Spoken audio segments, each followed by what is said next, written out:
Good morning, Philadelphia. Welcome to Race on Main. You can check out all of our past episodes at RaceOnMain.com. We have a terrific show for you today.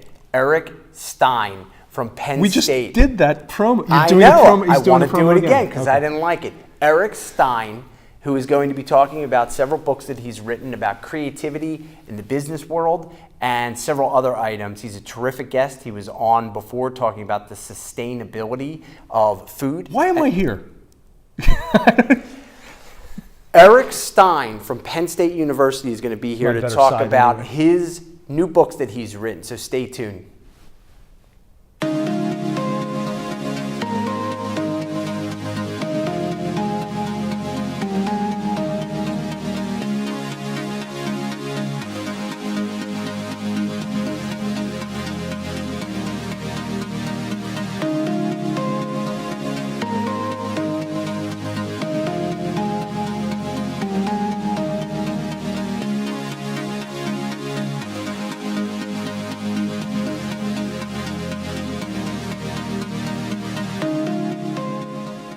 Good morning, Philadelphia, and welcome to a great new edition of Race on Main. We're back from a nice summer break in August. We have a terrific guest today, Eric Stein, who's a professor at Penn State University, who's going to be talking about several books that he's written about business and the creativity surrounding business. And I think this is going to be one of our great shows. We're going to hopefully touch on some of the topics that we had spoken with Eric about earlier before we started the show, regarding the sustainability of farming and things like that, and the business side of that works with his sort of day-to-day job as a professor at Penn State. So welcome to the show. If you have missed any past episodes, you can always check us out at RaceOnMain.com. And as always, to get started, I want to introduce my brother, co-host, partner, Chief Cook and Bottle Washer. Chief Cook and Bottle Washer, legal expert, Stuart. How's it going? It's all good. You know, we always talk about the weather. It's a beautiful fall day. We've just come off a month of August that was pretty rough. Do you know, when you were a kid, and we're, we make hay out of how much older I am than you, but we're about the same age in real years. When you were a kid, was it this hot? You know what? After the concussion I got from when you babysat, I don't have that great a memory of the temperatures. Yeah, okay. It just doesn't work. I'm trying to decide if I don't deny that climate change is real, but I just wonder if it's me just getting older and being less capable of handling it. You know, it's probably a little bit of that, but you know what I've noticed, I don't know if this is true or not true, is that the temperature seems to be hot, like normal. It's July, August in Philly. What do you expect? Right. But as high as the temperature is as high as the humidity is. So you have this bone-crushing heat on top of this bone-crushing humidity, where it always seemed like maybe there was a little bit of a differential between the two, so it wasn't quite as bad. And you would also get, it seems to me that the long sustained periods, like it would be 2 or 3 days and then you would get a break. Now it seems like it goes on for 10, 11 days before you, and it rains. And it doesn't change. Yeah. It's not fair. Yeah, it's definitely still muggy and hot. Well, but yeah, I think that it might be warmer. I think so. It seems it. Warmer, colder. Yeah. It seems like. I never thought I would say. I was always a 4-season. I like the 4 seasons. Yeah. I don't know. Maybe as I'm getting older, I think I could reduce that to 3 or even 2 seasons. If I get the opporpority. So we'll see how that goes. Yeah. Winter, for me. Well, you like because you like to ski. And more winter. I could go to a place where it's just 70 degrees all year round and just deal with it. It wouldn't be. I just read the one of the most popular places that U.S. citizens are moving to. It's in Ecuador. It's got actually a little bit better of a climate than San Diego. It's like 70, beautiful. 365 days a year, which but like a little bit less humidity, and it's obviously much less expensive to live there. But they're trying to cater to an American population. Do they need pediatricians? Probably. There you go. Yeah. All right. So, getting back into the swing of things, we got to talk about what Main Street is talking about. And this week, Main Street is talking about this. No, they're talking about the fact that we're only 5 days into school, and I have already been called by the principal and my son's teacher, who is in 4th grade, to discuss some issues with him because he's already bored to death at school. Jake, Yeah. knock it off. Yeah. All right, so Main Street is talking about the Syrian ceasefire, the ceasefire in Syria. Yep. We just came to terms this past Friday. They turned off the guns, I guess, for a week. They're gonna stop shooting at each other. As you know, in this circumstance, the United States is supporting opposition forces. Right. Russia is supporting the government of President Assad. And but what's interesting, and here's where the comment comes. What's interesting is, if the ceasefire works, then Russia and the U.S. are going to team up to start an air war against the extremists in Syria. So how does that work? I don't get how any of this works. Why is Russia and the United States stepping in to hit? Like, it's always a concern of mine. That we start, and I'm sure somebody has a better reason than I've thought of. Like, aren't some of these things need to be worked out by them? I don't know what to tell you, but apparently with reports of the settlement of the ceasefire, the violence kicked up. I guess that's another thing I don't understand is they say, okay, we're going to have a ceasefire, but it's not going to start until next week. Like, if you're going to have a ceasefire, just start. Let's do it now. Get on the radio. Effective immediately. Yeah, get on the radio and stop stop shooting at each other. The other thing is that the reports are that this agreement is on, and I wrote this down. The agreement sits on a foundation of profound mistrust, so that can't be good. And then the other thing is about this is, if the ceasefire does work, and then they go and they start this air campaign against the extremists, they apparently can't agree on who the extremists are. The Russians say it's this one group of people. We say it's a different group of people. Never the twain shall meet. So it's a mess. And the unfortunate part is that kids are starving and being made to suffer. And I'm wondering, crazy. And I know we did not talk about this before the show, so I'm sort of putting you on the spot. Is there an effect on Main Street over all of this, or is this just something that's so regional that Main Street doesn't care? You know what? I think Main Street does care. I think that what happens, though, is it might be so diluted by the mass of the world kind of thing, that it's got some kind, as you have this rippling butterfly effect, maybe it's like further out away from the epicenter. Yeah. I mean, I just don't see, other than the security concerns that exist here in America revolving around this type of thing, it doesn't seem to me that we're rushing, humanitarian aid. You don't see ads on TV or, right. I don't know. That angle hasn't been played up, I guess is what I'm saying. Well, and that might be the reason, is that it's just, it might be happening even though you're not seeing it. So it seems like, and I don't know if this is true or not, that some of the humanitarian efforts are a little bit nervous about being in that region, because it's sort of like, hey, you used to be able to say, hey, look, I'm with the humanitarian effort, right? Flag. Let us do our thing. We get that you're fighting, but we're off limits, kind of thing. And now they're not off limits. It Apparently seems not. like, yeah, maybe so true. Maybe there is less of it.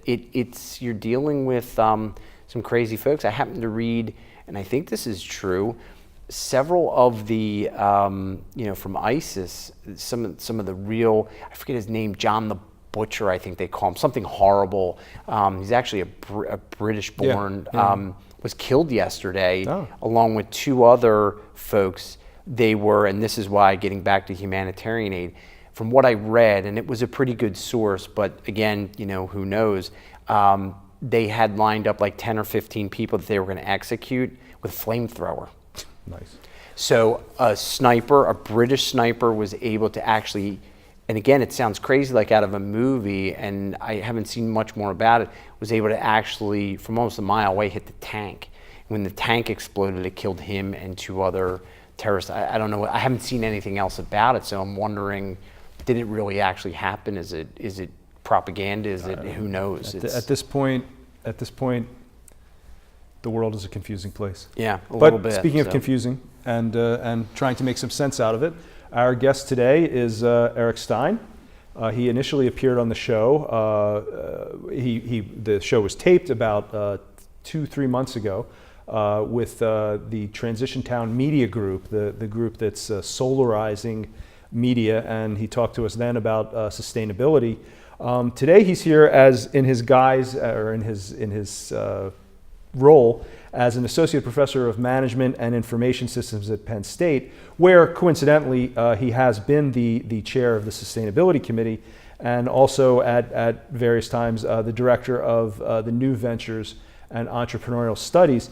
He's here to he's going to talk about his 2 new books, Designing Creative High-Powered Teams and Organizations, and Fostering Creativity in Self and the Organization. So these are the 2 books, and we're going to hear about where to get them and what's in them.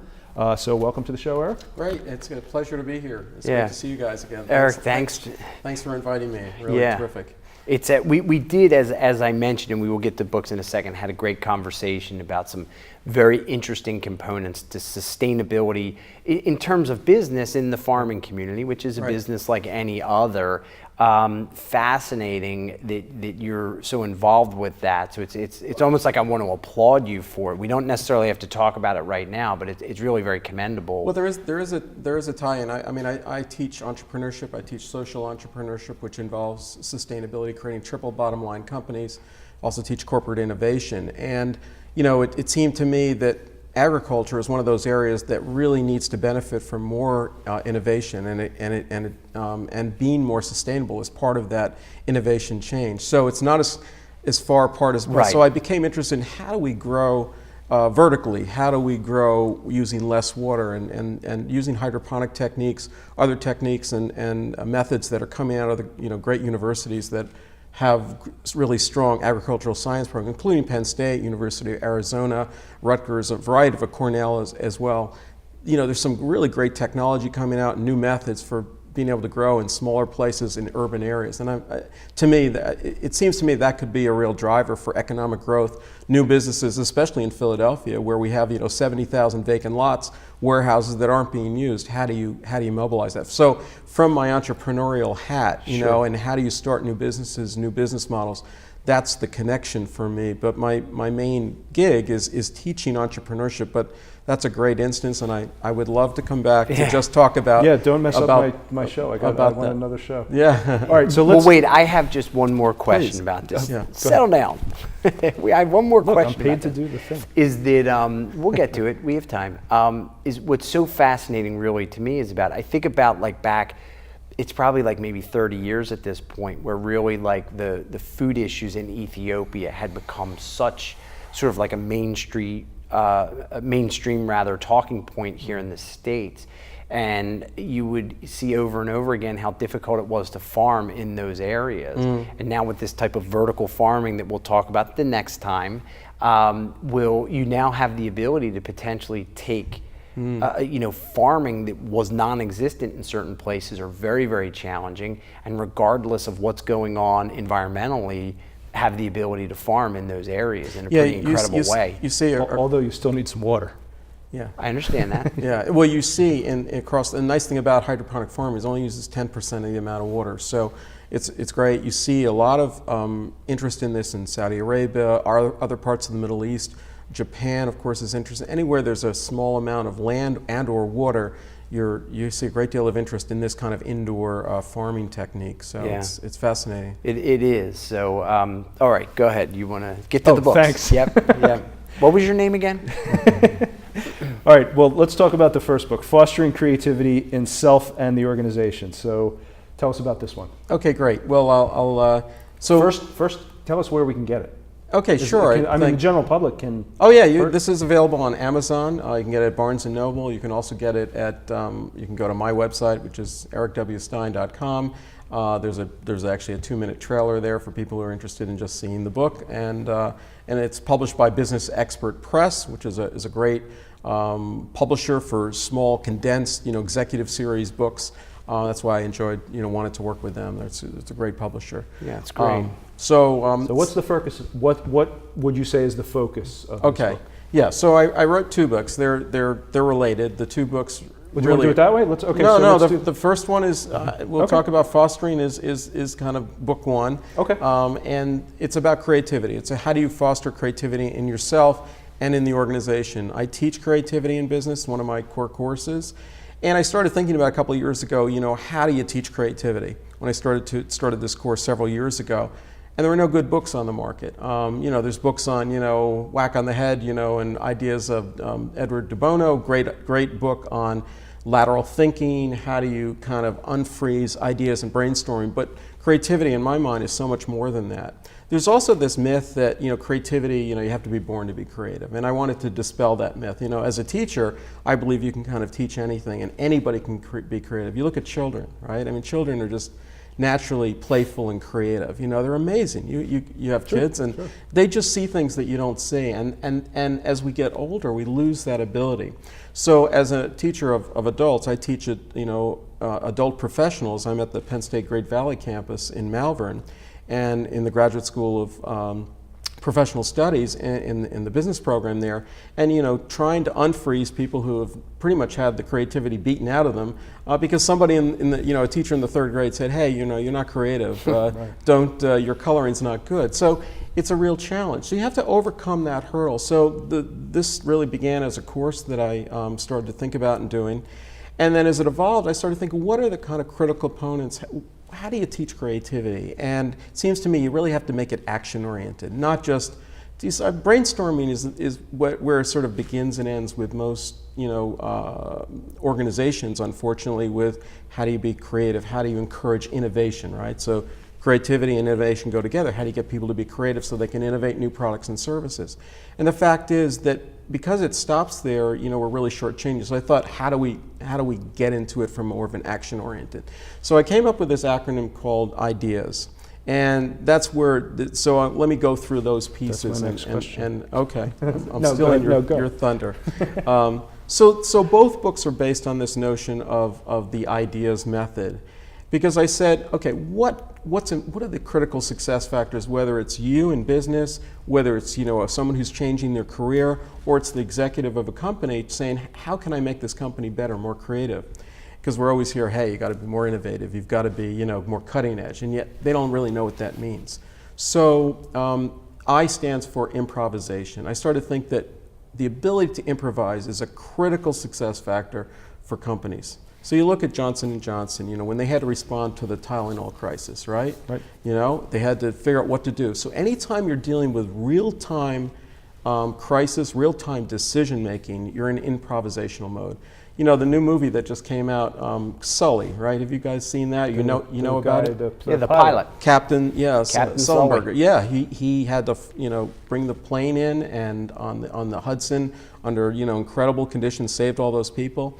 He was exhibiting improvisational abilities, right? He had to take all of his vast knowledge, 30 years of flying, all his expertise, and hone that into that moment to make real-time life and death decisions to bring that plane in on the Hudson. Mm-hmm. So this notion that you just kind of make stuff up, as an improviser is not true. It's based on this deep knowledge and then applying that knowledge in a real-time context. So that was the first thing I said, we got to teach people to become better at that and to be able to take the risk to do that. So, for example, I'm a jazz musician on the side, so I love to play jazz. And what I love about it is that, you kind of put yourself out there and you have to kind of take the risk that you're going to play something that people like, right? And it happens in real time. And so, I'm the son of a jazz pianist, Lou Stein, who played with Charlie Parker, and I'm like, how does Dad do that? How did Charlie Parker do it? How does Miles Davis, how do they make those decisions to play such good notes, So I started thinking about, we all need to play good notes. We all need to react, in real time to whatever's happening around us. So as individuals, we need to develop that capability, but organizations definitely need to be able to respond rapidly in real time. So that's the I of it. The D is design and design thinking.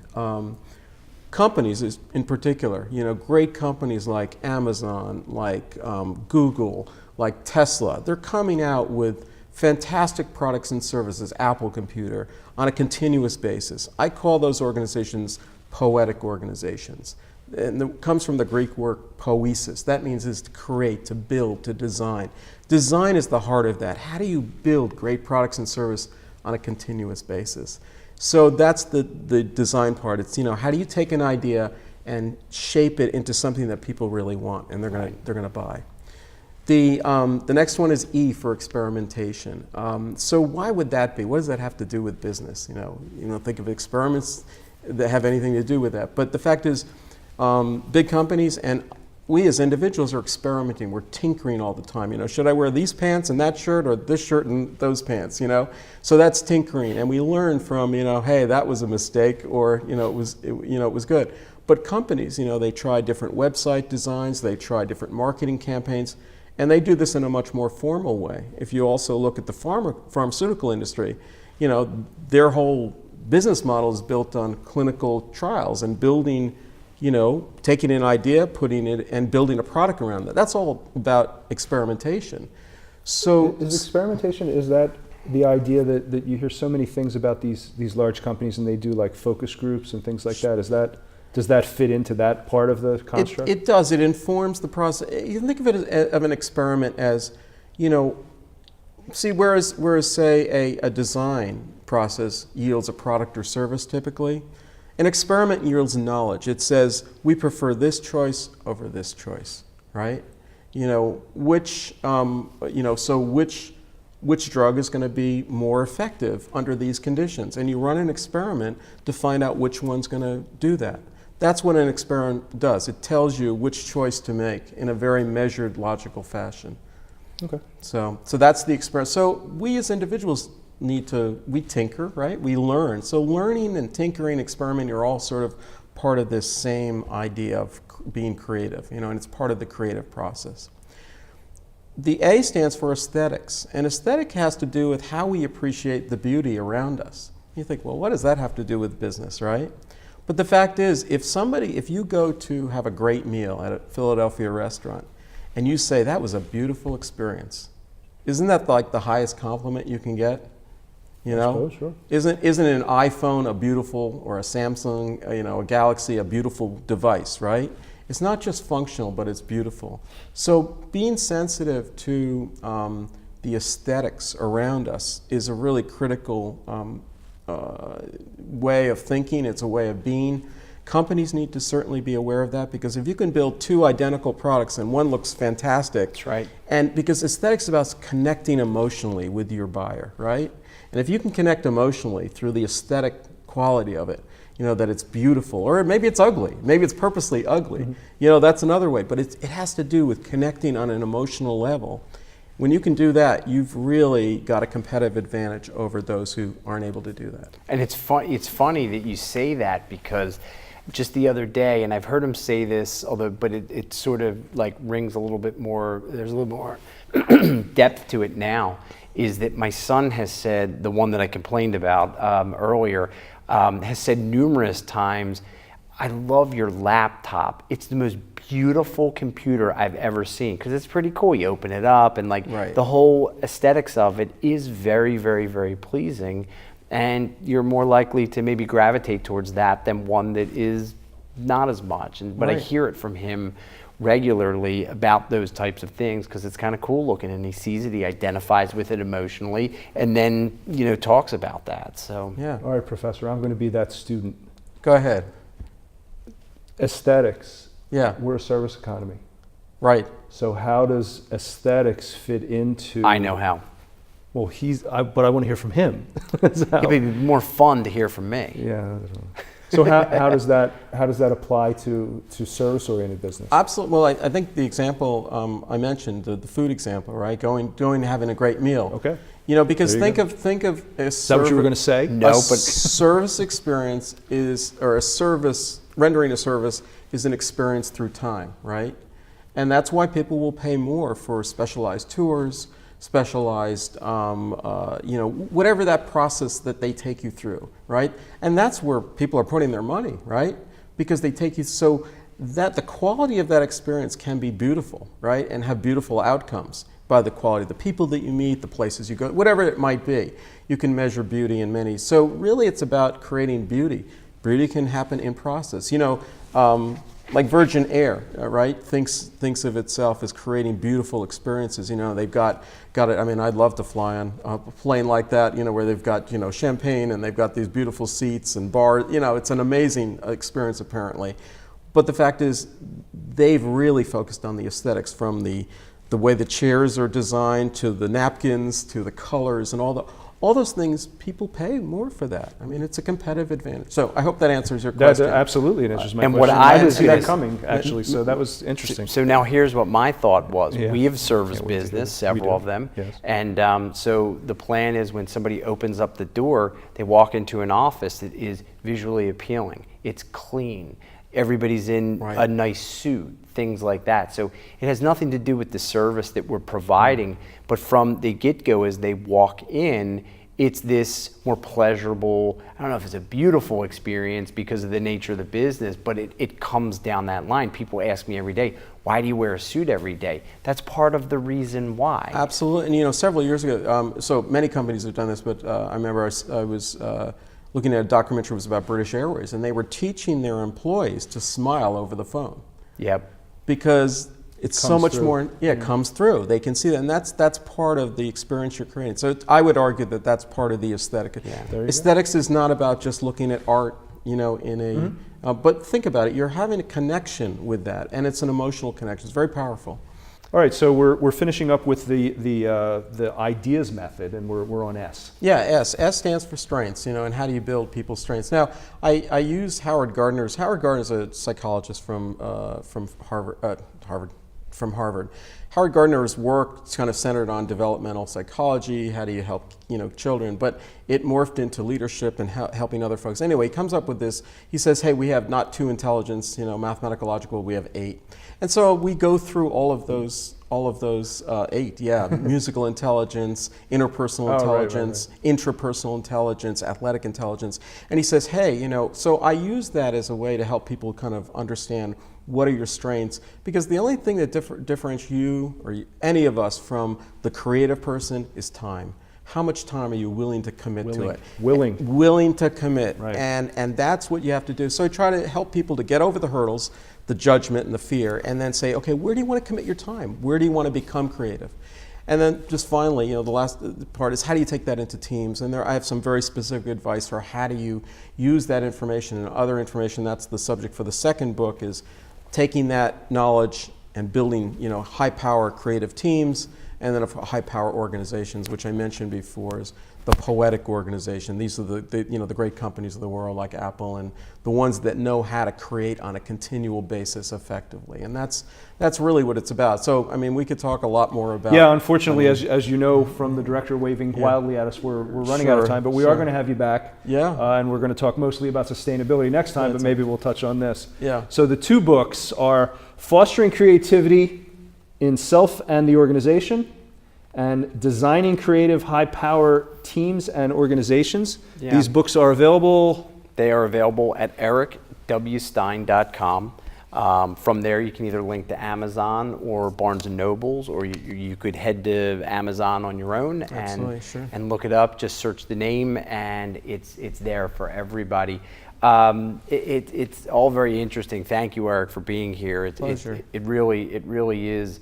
It is terrific. I think the one big item that I take out of this is, it's almost like as any other daily activity. You brush your teeth each day. You might need to take some time each day to sort of focus in on that creative. I think it's important. We talk about it all the time. As I stare out the window, trying to figure out part of his job description is to stare out the window and try to figure out what the next thing is. The only way a writer becomes a writer is by writing every day, and the only way to become a creative person is doing something creative every day and honing your talents every day. It's just time, that's all. Yeah, you're absolutely right. It's a great thought. So we want to thank you. You had a couple of things on the way out. We have probably like 30 seconds. 30 seconds. There's a bunch of books out there that you can get smarter if you read. I'm sure Tim will put them up on the site, and people can. And Appetite for Destruction is not one of them, because that wasn't a book. I don't think it is a book, but I'm sure Tim will put them up on the screen, and the people can figure out what they are from there. And if they want them, they can go down to the library and get them and get smarter. Yeah. So thanks everybody for watching. We appreciate it. You can check out all of our past episodes at www.RaceOnMain.com. They're all there. Hopefully we'll see you out on Main Street real soon. And don't forget your first responders. They're out there working every day, whether you need them or not. And we'll see you next time. Thanks.